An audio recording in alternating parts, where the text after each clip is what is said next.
تمشي الكورة لفريق البيتيس وخطيرة حلوة برشا. ريال بيتيس عنده البدايات، كورة حلوة وخطيرة، يدخل منطقة الجزاء، يعطي باس يشوط جول، والحارس كيلور نافاس يمنع البيتيس من التقدم بهدف وشوط جول.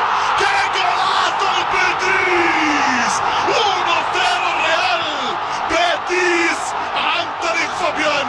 قلت لك انه ليس مقياس انه وضع في الارقام، وضع في الخطوط في الاتاك.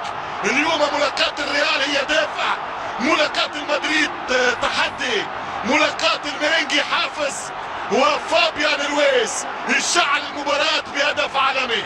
كي جولاسو دي ريال بيتيس. شوف الكونتر، شوف السرعة، شوف الدخول بسهولة. دانيلو كارثي، التصدي من كيلور يفسخ غلطة الرفيق، ولكن كرة ترجع، يضرب ضربة صدر، حد كرة بيمينه، فلتسلم يمناك يا فابيان. او سيخودو سيخودو سيخودو سيخودو سيخودو يفرح جدوده. 1-0 على يمين كيلو نافاس. كرة من ذكريات زيدان تتذكرها يا زيزو في استاد الجلاسكو.